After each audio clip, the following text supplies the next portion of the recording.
It started on a rainy Tuesday, one of those slow, gray evenings where the house felt too quiet and everyone was stuck in their own thoughts. I was sitting at the kitchen table, half listening to a podcast through my earbuds, when my mom, Carla, called for a family chat. She said it like it was some lighthearted thing, like we were going to talk about vacation plans or dinner schedules. But the second she sat down across from me and looked over at my brother, Ben, I knew something was off. "I need to tell you both something," she said, folding her hands in that way she always did when she was nervous but trying to seem calm. "It's about your father. My name's Claudia. I'm 20 years old, a junior at UC Santa Cruz, and I'd come home for spring break just to unwind and maybe get a few loads of laundry done. My brother Ben is 18, a senior in high school, and way smarter than most people give him credit for. We're not what you'd call a warm and fuzzy family, but we've always been functional. Until that night. What about Dad?" I asked. Carla gave a little sigh like she was carrying the weight of the world. "I love your father," she said, which is exactly what people say right before they drop a bomb. "But lately, I don't know. It's like he's become invisible. He doesn't challenge me. He doesn't get mad. I say something mean, and he just takes it. I need passion again. Something real." Ben narrowed his eyes. "You mean you want to pick a fight?" "No," she said too quickly. "I just want to shake him up a little. Wake him up. Make him feel something again. And then, maybe we can start over." I blinked. "You want to provoke Dad until he snaps, and then hope he forgives you?" "That sounds worse than it is," she said. "I'm not trying to destroy him. I just want the old Thomas back. The one who argued. The one who cared." Ben shook his head. "That's messed up. He'll thank me," she insisted. "You'll see. He's too comfortable, too settled. I need to push him, just enough to light a fire under him again." "And if you push too far?" I asked. She smiled. "I know where the line is." "No, you don't," Ben snapped. "You've never known." I stayed quiet. I didn't agree with her, but I also couldn't ignore the way she looked lately, like a balloon half deflated. She used to be sharp, ambitious, always chasing some new dream. Now she barely made it out of bed before noon most days. "So what?" Ben said. "You're just going to start poking him like a lab rat until he finally blows up?" Carla stood up. "You two don't have to understand. I'm just asking you not to interfere." Ben got up too, but slower. "It's not Dad you'll break. It's yourself." She didn't answer that, just walked out of the room like the conversation was over. But it wasn't. Not by a long shot. I looked at Ben. "What do we do?" He didn't hesitate. "We stay out of it. But when it blows up, we make sure Dad knows we saw it coming." And something told me it would blow up sooner than any of us were ready for. The RV trip was supposed to be relaxing. At least that's what Carla claimed when she insisted we all needed a change of scenery. "Let's unplug, drive up the coast, be a real family again," she'd said. Thomas, my dad, had agreed like he always did, with a polite nod and a quiet, "Sure, that sounds nice." We left early Saturday morning. I rode with Ben in the small car behind them, mostly so we could escape the claustrophobia of the RV, but also because we both sensed the storm brewing. The first signs came small. Dad missed a turn near Pismo Beach, and Carla sighed dramatically. "You know, I gave you the GPS for a reason," she snapped from the passenger seat. "If you just follow directions once in your life." Dad's hands stayed steady on the wheel. "We're still on the coast. I'll reconnect to the route. You always think you know better, don't you?" He said nothing, just blinked slowly and kept driving. That was just the beginning. She kept it up all afternoon. Criticized his driving, mocked his playlist, told him he packed the wrong mugs. "You brought the travel ones?" she scoffed. "Of course you did. You never listen." When we finally pulled into a cliffside campground overlooking Big Sur, the sun was starting to dip. The view was breathtaking. Ocean stretching out forever, waves crashing below. But none of us were looking at the view. Dad was too quiet. Carla too loud. "Set up the grill, will you?" she ordered, tossing a bag of food at him. "And please, don't screw it up like last time." Ben leaned toward me and whispered, "She's going all in." I just nodded, watching Dad's face. He didn't flinch. He just opened the bag, lit the propane, and started working like he was folding laundry, like none of it touched him. After dinner, things got worse. Carla wandered off while Dad cleaned up the table, said she was checking out the other campers. 20 minutes later, Ben and I went looking for her. We found her near the fire pit of a neighboring RV, surrounded by strangers, Three older couples laughing over wine coolers and someone's Bluetooth speaker playing Fleetwood Mac. Carla was in the middle of it all, holding a red Solo cup, one hand resting on a man's knee. Thomas arrived seconds after we did. He didn't say a word, just stood there watching as she leaned in, laughed a little too hard, fingers curling around the guy's thigh like it was the most natural thing in the world. The man noticed him first. "Friend of yours?" he asked, motioning toward Dad. Carla turned, surprised. Then she smiled, not warmly, but like a kid caught red-handed and still trying to win the argument. "Oh hey, honey," she said, loud enough for everyone to hear. "We were just talking about Jazz. You remember Jazz, right?" Thomas stared at her for a second too long. Then he nodded, turned, and walked away. That night, she came stumbling back into the RV after midnight, clearly drunk, still giggling. "Don't be so uptight," she said, slurring her words. "I was just being friendly." Dad was already in bed, reading with his glasses low on his nose. He didn't look at her. "I canceled the joint account," he said softly. She blinked. "What?" "I moved my savings. Filed for separate credit. You'll get the paperwork soon." Carla stared at him like he'd grown horns. "You're being ridiculous." He folded his book, placed it on the nightstand, and finally looked up. "No, I'm just done." And with that, he turned off the light. Carla stood frozen in the dark, one hand on the counter for balance, the other clenched by her side. Ben watched from the narrow bunk above, eyes wide. I sat across from him, heart pounding. We both knew it then. This wasn't a game anymore. Carla had poked the bear one too many times. And he wasn't going to growl. He was going to leave. Carla woke up late the next morning, head pounding and mouth dry. She groaned as she sat up in the RV's bed, rubbing her temples. The place was unusually quiet. No clattering of breakfast dishes, no gentle hum of the coffee pot. No Thomas. "Tom," she called groggily, swinging her legs down. Nothing. The couch was empty. So was the little dinette. She opened the cabinet where he kept his keys, just out of habit. Empty. His clothes? Gone. His duffel bag, his charger, even his book from the nightstand, all gone. There was only one thing left on the counter, a folded envelope with her name written in that neat, slanted handwriting of his. She opened it with shaky fingers.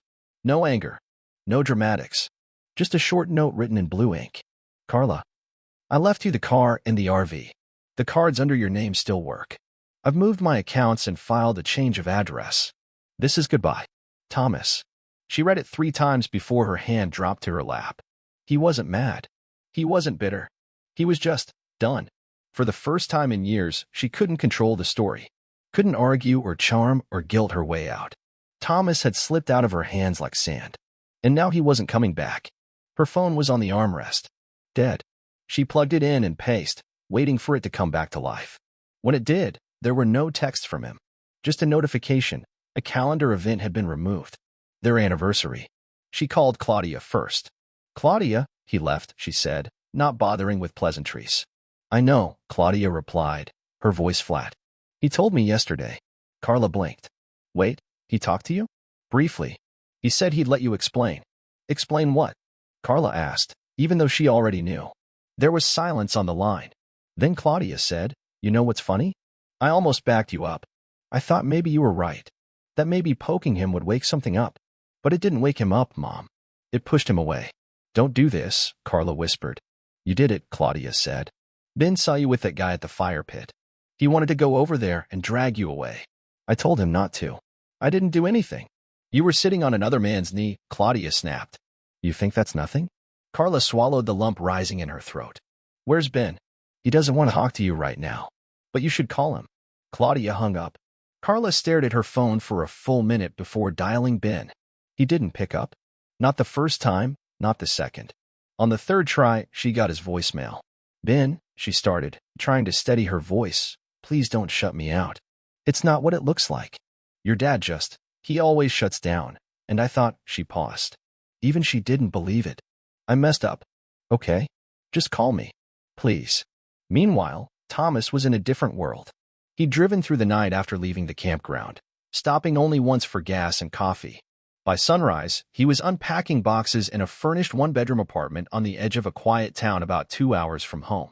It wasn't much: white walls, a scratchy couch, a view of a Walgreens parking lot. But it was his. His boss, a good friend who'd been through a divorce himself, had helped him find a lawyer. The paperwork was in motion. He'd even set up new bank accounts through a credit union down the street. It was like he'd been holding his breath for 20 years and finally exhaled. That afternoon, he called Claudia again. Just a short check-in. "How's your brother?" he asked. "He's angry. But he's glad you left," she said. Thomas nodded slowly. "Me too." Back in the RV, Carla sat alone, surrounded by silence and the sharp, ugly echo of her own choices. She thought this would be temporary. A rough patch. A reset. But this was collapse. And she'd pushed the first domino herself. Thomas settled into his new life the way some people ease into warm water, cautious, a little stiff at first, but slowly letting himself feel the comfort. His apartment was small but quiet. He donated most of his old things, keeping only what mattered, a couple favorite books, a good cast-iron skillet, and the turntable he'd almost forgotten he owned. He filled his days with structure. Wake up at 6. Walk to the corner cafe. Read the paper with a black coffee. Work. Cook. Sleep. Repeat. There was something healing in the predictability, in the absence of tension. He didn't miss Carla's moods. He didn't miss the way she could twist a conversation into a trap. Still, he missed having someone to talk to. One Friday evening, nearly 4 months after he'd left, he bought himself a ticket to a local symphony performance. He didn't know why. Maybe it was the quiet ache that lingered in the apartment some nights. Or maybe he just wanted to feel something again. He wore a blazer for the first time in years and took the bus downtown. The venue was small, intimate. The kind of place where you could hear someone's breathing 2 rows over. He sat in the back, letting the strings carry him. And that's where he saw her. She was seated 2 rows ahead, alone, with dark auburn hair pinned neatly and a sharp profile that stirred something familiar in him. At intermission, he stayed seated, but she stood, stretching. When she turned and caught his eye, her face lit up. "Thomas," she said, walking toward him slowly, almost unsure. He blinked. "Eva." She laughed. "Well, I didn't think you'd recognize me." It hit him then. Eva Pendleton. High school, junior year. Debate team. Quiet, brilliant, always reading something heavy under a tree. "You look exactly the same," he said, standing. "That's definitely not true," she said with a smile. "But thank you." They talked for 10 minutes, enough to realize they'd both ended up in the same town by pure chance. Enough to remember that she'd always had this calm about her. When the lights blinked for the second half, she hesitated. "You want to grab a coffee after?" she asked. He nodded. "Yeah, I'd like that." After the show, they found a diner still open. The kind with cracked vinyl booths and warm apple pie. Eva told him about her ex, a finance guy who liked control more than connection. She'd finally left after one last shouting match in a restaurant. She laughed when Thomas said his ex once called a waiter incompetent for bringing the wrong salad. "She used to do things like that?" Eva asked. He nodded. "Small things. Then bigger. She sounds a lot." He smiled gently. "Yeah, but I think I let her become a lot." They sat in that booth until almost midnight. No pressure. No big moments. Just the slow unfolding of 2 people who understood what it meant to start over. When she asked if he wanted to walk her to her car, he said yes. And when she said, "Text me sometime," he replied, "I'll text you tomorrow." And he did. Every day after that. A few weeks later, Thomas sat at his modest kitchen table, smoothing the napkin at his place setting. He had arranged everything carefully. Cloth napkins, real silverware. Eva's favorite Pinot were already uncorked. It wasn't anything fancy, just takeout from her favorite Italian place. But tonight mattered. He was introducing her to his kids. Claudia and Ben were coming for dinner. They both knew about Eva, and both had been cautiously supportive, though Ben had said he'd keep an eye out for red flags, which made Thomas laugh more than it should have.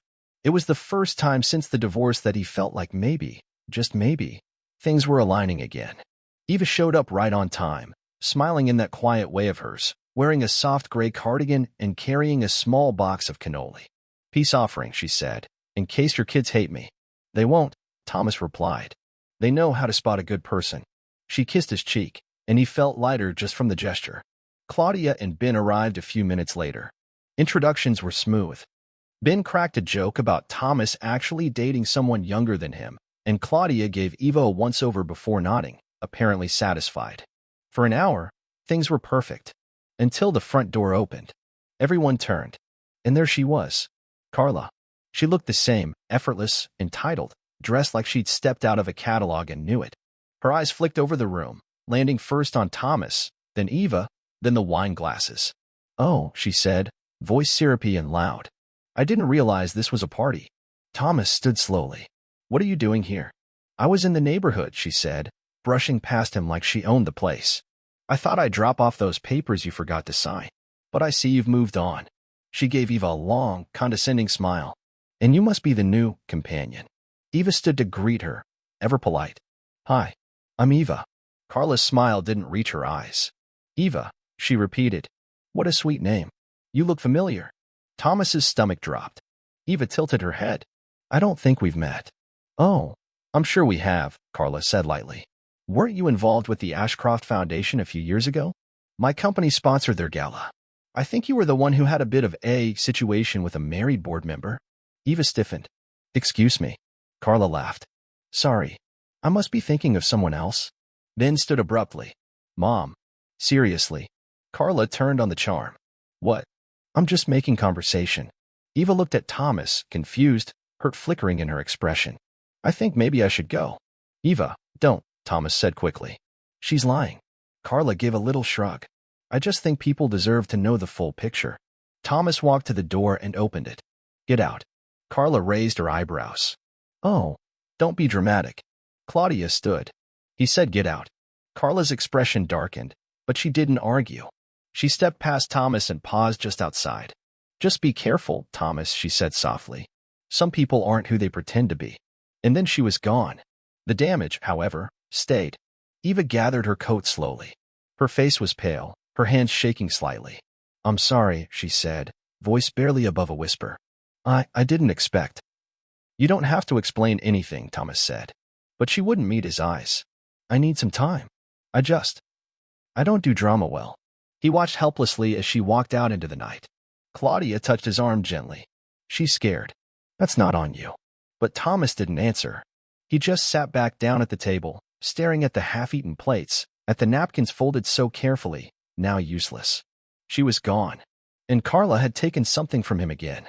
Something soft. Something real. And this time, it hurt. The fallout from that night settled over Thomas like a slow-moving storm. Eva had gone quiet. She responded to texts politely, but the warmth was gone. Her messages read like something she might send to a distant acquaintance, not the man she once kissed in a cafe booth while laughing about crab cakes. Thomas didn't push. He just let the silence stretch. Then came the email from HR. He was sitting at his desk at work, halfway through a grant proposal, when the subject line blinked across his screen. Notice of investigation, conduct review. He opened it, frowning. Apparently, someone had filed an anonymous report alleging that Thomas had engaged in an inappropriate relationship with a client, a violation of the company's no fraternization clause. Eva had been consulting on a community development project months ago, unpaid, unofficial, and long before their personal connection had begun. But technically, she had been in the system. Someone had done their homework. And Thomas knew exactly who. He walked down the hall to his manager's office. Paul looked up, already pale. "Thomas," he said. "I just heard. I didn't want it to come from a memo." "Someone's trying to ruin me," Thomas said flatly. Paul nodded. "They're taking it seriously. Legal wants to review your emails, your time logs. They've even frozen your company account." Thomas blinked. "They froze my retirement fund?" "Temporarily.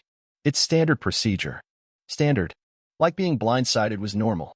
Like Carla hadn't weaponized his job the moment she couldn't poison his personal life any further. Thomas took a breath. "I want a lawyer." He hired the same attorney who helped with his separation paperwork. A smart woman named Tasha who wasted no time digging into the company's own records. "What they're doing is textbook retaliation," she said. "You've got nothing to hide." But they do. Within 2 weeks, she had the foundation's board reviewing the case. Turns out, Carla had previously volunteered as a fundraising consultant, unpaid, but involved just enough to access the internal directory, enough to plant a complaint, enough to get him fired, which she did. On a Friday morning, Thomas was called into a conference room and handed a termination letter. No severance. No appeal. He walked out with a cardboard box and a heavy sense of déjà vu. But Tasha had warned him it might happen. "Let them fire you," she had said. "It'll make the settlement bigger." And she was right. 3 months later, after filing a wrongful termination lawsuit backed by emails, timelines, and character statements, Thomas won. A quiet but substantial settlement. Enough to cover his legal fees his living expenses, and then some. Enough that he didn't need to look for work right away. And more than that, enough to make people listen. Several clients followed him out the door. Not because he asked them to, but because they respected the man he'd been before the whispers. He moved his work to a small co-working space. Independent consulting. His own hours. His own rules. No Carla. No sabotage. No apologies. And slowly, he felt himself come back. Not all at once. Not loudly. But enough. Enough to hold his head high again. It was Claudia who made the first move. She hadn't seen Eva since that disastrous dinner, but the memory still burned. The way Eva had flinched when Carla spoke, the way her eyes dimmed when she backed away from Thomas. It haunted her. So when she saw Thomas sitting alone at the cafe near his apartment one Saturday morning, barely touching his coffee, something in her snapped. "This has gone on long enough," she said, sliding into the seat across from him. He looked up, surprised. "Claudia. Dad. You loved her. I know you did. And she didn't leave because of you. She left because of Mom." Thomas hesitated, then looked away. "She left because she thought I lied." "No," Claudia said firmly. "She left because Mom made sure she did." That same night, she called Ben. "I'm in," he said before she even explained. "Whatever it is, I'm in." They started digging. Ben tracked down old photos, texts, and timelines. Claudia compiled receipts, calendar entries, and social media posts. They built a case like junior detectives, not because Eva demanded it, but because their father deserved someone fighting for him. They found the truth in the details. The fabricated story about Eva and a married board member? It was a recycled rumor, one Carla had planted years ago during a separate charity event, aimed at another woman Thomas had casually chatted with during a fundraiser. The pattern was clear. Any woman who got too close became a target. And Eva? She was just the latest casualty. Claudia reached out to her first. A simple message. "Hi. I know you don't owe us anything, but I'd really like to talk. There are things you don't know, and I think you deserve to." Eva didn't reply for 2 days. Then came a quiet text. "Okay. Tomorrow. 5 p.m. The bookstore on Hawthorne." Claudia and Ben met her there. Eva looked tired. Not just physically, there was a guardedness in her posture, the way she stood like someone ready to run. But she didn't run. Ben opened his laptop and pulled up the first file. "Here," he said. "This is where the rumor came from. Not about you. About someone else. Mom's done this before." Claudia added, "She wanted you gone. Not because you're bad, because you were the first person who made Dad happy without her." They showed her texts. Timeline inconsistencies. Proof that Carla had used her old connections at the foundation to stir the pot. "She knew exactly what she was doing," Ben said. "And you fell for it. We all did." Eva stared at the screen. Her mouth trembled. "Why would someone do this?" she whispered. "To their own family?" "Control," Claudia said simply. She couldn't control Dad anymore, so she tried to destroy what he had next. Eva blinked hard and looked away. "He stopped calling. I thought he gave up." "He didn't," Claudia said softly. "He just didn't want to chase someone who didn't trust him. But if he knew you understood now." "I want to see him," Eva said, her voice catching. Ben smiled. Claudia reached across the table and gently squeezed Eva's hand. "Then let's fix this," she said. "Together." And just like that, a plan began to form. Not for revenge, but for repair, for redemption, and for love that deserved another chance. It was raining when Eva knocked on Thomas's door. Not a storm, just a slow, persistent drizzle that made the world feel softer, quieter. Thomas was reading in his chair by the window, wearing that same worn-out hoodie Claudia had once teased him about. He looked up when he heard the knock, not expecting anyone. Not hoping, either. Hope had become something he'd taught himself to live without. When he opened the door, she was standing there in the rain, damp hair clinging to her cheeks, eyes wide but steady. "Hi," she said. For a moment, neither of them moved. Then Thomas stepped aside. "Come in."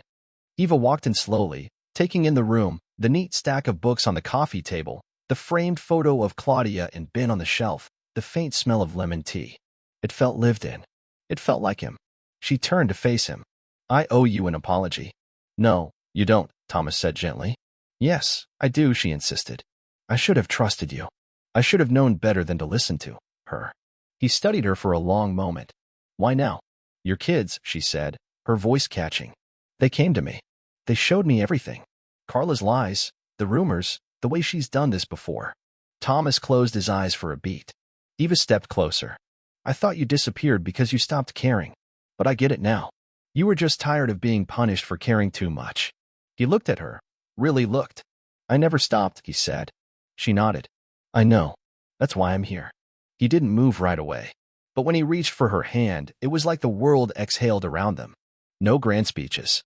No music swelling in the background. Just two people holding on, slowly, carefully, like they both knew how fragile healing could be. That night, Thomas cooked. Eva stayed. They didn't make promises. They didn't talk about forever. Just one day at a time. Claudia and Ben came by the next evening. They didn't say much, just hugged Eva tightly, and for once, all four of them ate at the same table without anyone having to pretend. But Carla didn't disappear. She showed up again the following week. Not in person, but through a letter. Handwritten. Flowery. Full of tear-streaked confessions and thinly veiled manipulation. I'm not proud of what I did, but I only lashed out because I was hurt. I never meant to lose you. Maybe we can still be friends for the kids. Thomas read it once, then folded it slowly and slipped it into a drawer. He didn't write back. But something in him stirred, not anger. Curiosity. The letterhead had come from a campground. The same one where it all began. So a week later, he drove there. He didn't know why. Maybe to close a chapter. Maybe to prove to himself he wasn't afraid of the place anymore. What he didn't expect was to see her. Carla. Laughing again. Drinking. Flirting with the same group from before. Except this time, it looked different. One of the men was too handsy. One woman looked visibly uncomfortable. And when Thomas saw Carla hand something small to the man, something he recognized as one of the pills she used to keep hidden, everything clicked. She wasn't just careless.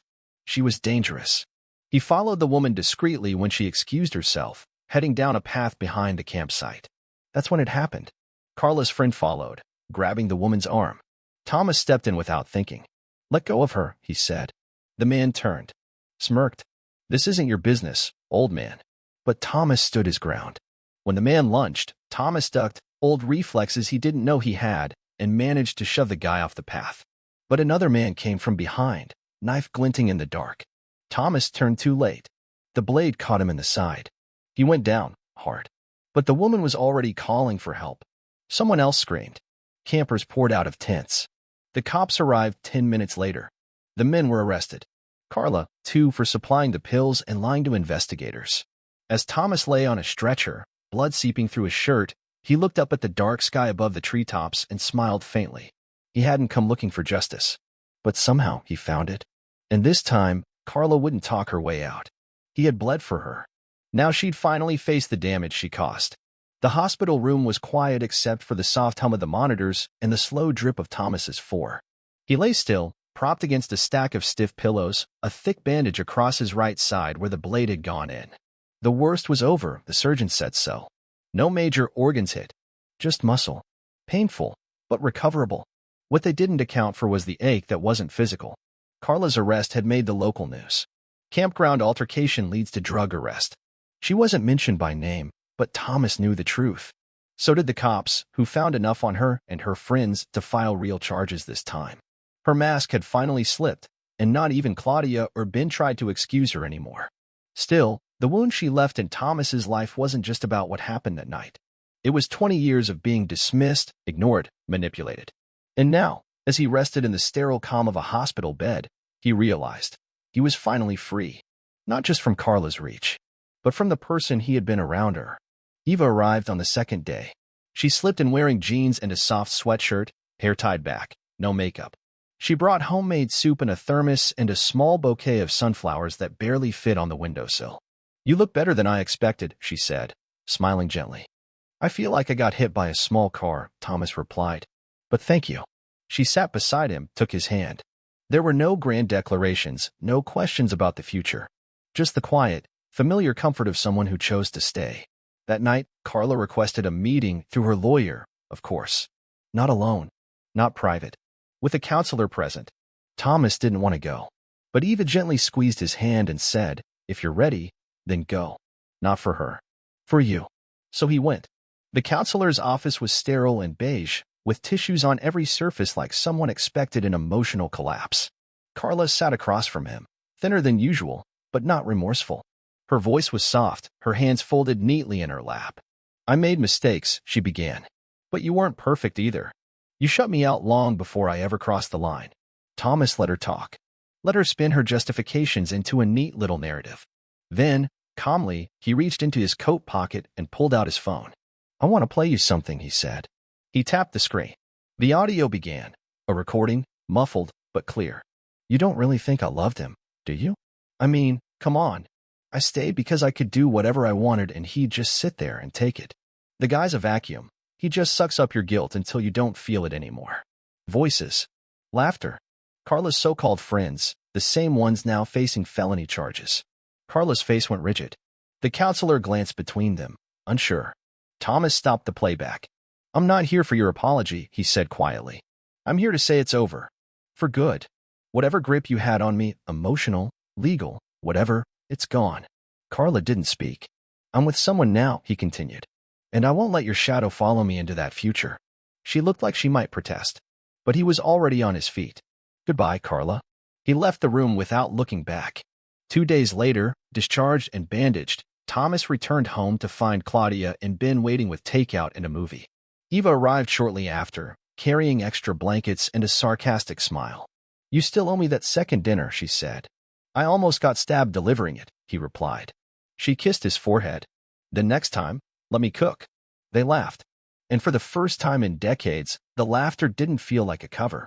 It felt like peace. And peace, Thomas realized, didn't have to be earned. It just had to be chosen. And finally, he had.